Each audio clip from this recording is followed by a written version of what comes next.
En fait, Jean Wiener, pour moi, est un compositeur qui, à la fois, mélange le chic français des années 20-30 et l'exotisme auquel il aspirait pendant longtemps et donc pendant quasiment toute sa carrière, qui est un exotisme inspiré notamment de la culture afro-américaine et afro-caribéenne, des rythmes très très dansants, toujours un peu gai, un peu lumineux et avec beaucoup de syncope, de complexité rythmique, parce que bon, c'était à la fois un musicien classique, mais un peu crossover, borderline avec d'autres cultures telles que le jazz et la musique de film.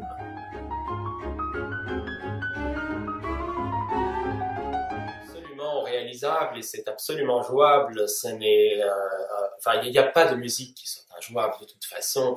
Il y a toujours un moyen de résoudre toutes les difficultés à la fois techniques et intellectuelles qu'on rencontre dans une œuvre. Et donc chez Jean Wiener, effectivement, c'est un répertoire difficile, à la fois intellectuellement pour comprendre les enchaînements harmoniques qui lui sont propres, mais également pianistiquement parce que c'était un grand virtuose et il avait de très grandes mains. Donc il y a peut-être parfois quelques adaptations à faire au niveau de des grands accords pour les personnes qui ne sont pas capables de les plaquer. Ce n'est pas le problème. C'est une musique qui est absolument délicieuse.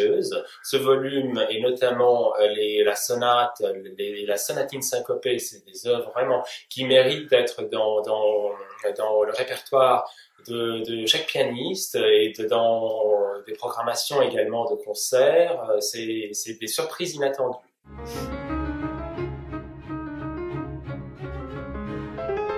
J'ai l'impression qu'à chaque nouvelle harmonie, c'est une nouvelle surprise, c'est une nouvelle porte qui s'ouvre.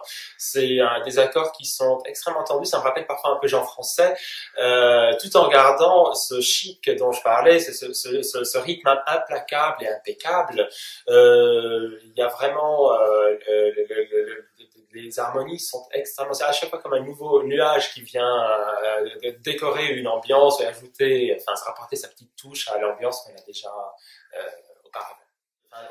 On ne joue pas Wiener que si on a une grande main, bien entendu, et d'ailleurs, ça n'a pas non plus été le pianiste qui avait la plus grande main du siècle. Il y a des compositeurs tels que Rachmaninov, tels que Godowsky, tels que Liszt, avaient des mains aussi gigantesques, et tout le monde arrive à leurs œuvres. Donc, bien entendu, parfois il y a quelques partis pris sur certains accords que même moi-même je trouve gigantesques.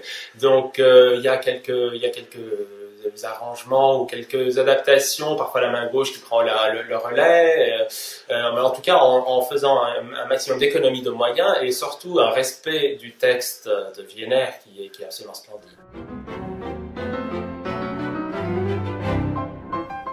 Je ne crois pas qu'il y ait un rythme de jazz et un rythme de classique. Le rythme, c'est un vécu, c'est quelque chose qui circule dans le corps, qui vient de la terre, qui jaillit. Donc, que ce soit un rythme classique ou un rythme dans un morceau comme la sonate de Wiener, c'est la même sensation, mais c'est la gestion qui est différente. Et pour bien gérer, par exemple, une œuvre de Wiener, effectivement, il faut un rythme implacable, il faut une pulsation parfaite, il faut être tout le temps au fond du temps, il faut avoir cette sensation en fait que le clavier nous appartient, qu'il n'y a aucune hâte, c'est toujours dans la sensualité et dans la maîtrise parfaite, bien entendu, mais c'est vraiment plus une ambiance à trouver dans l'interprétation du morceau, qui est une ambiance de calme et un peu de lascivité, qu'une obsession pour un rythme parfait, parce que finalement, il y a beaucoup d'âme dans tout ça.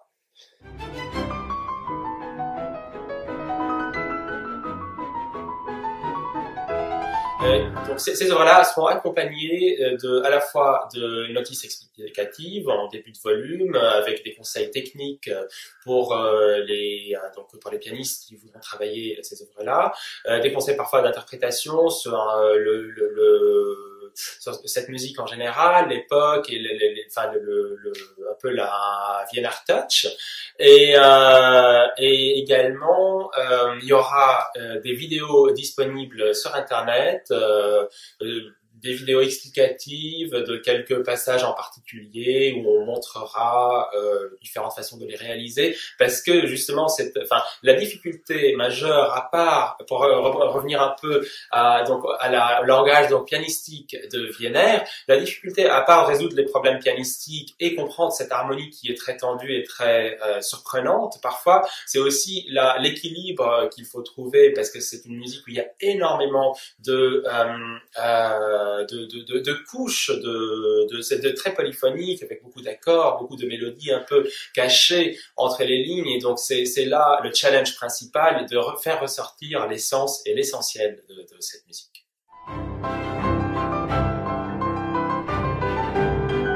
Donc effectivement, j'ai beaucoup de projets en cours, et notamment des projets qui font un peu la navette entre Paris et New York, où je passe énormément de temps en ce moment, et j'aurai donc l'occasion et la chance de faire mon début cet été en août avec l'American Symphony Orchestra au Bard Music Festival, qui est d'ailleurs consacré cette année. Cette édition est consacrée au compositeur mexicain Carlos Chavez, qui est un contemporain de Wiener. Ils ont vécu à la même époque. Je doute fort qu'ils se soient côtoyés, mais en tout cas, c'est quasiment les mêmes dates. Et donc, je jouerai le concerto pour piano de Chavez et beaucoup d'autres œuvres de cette époque, notamment entre deux guerres, en récital solo. Je ferai également un peu plus tard, en octobre, mon début au Carnegie Hall, en récital, ainsi qu'au Kennedy Center à Washington, D.C. Il rentrera avec grand plaisir dans mon répertoire, et je vois déjà tout à fait où est-ce qu'il pourrait être placé parmi toutes ces petites perles que j'ai découvertes récemment, bien entendu.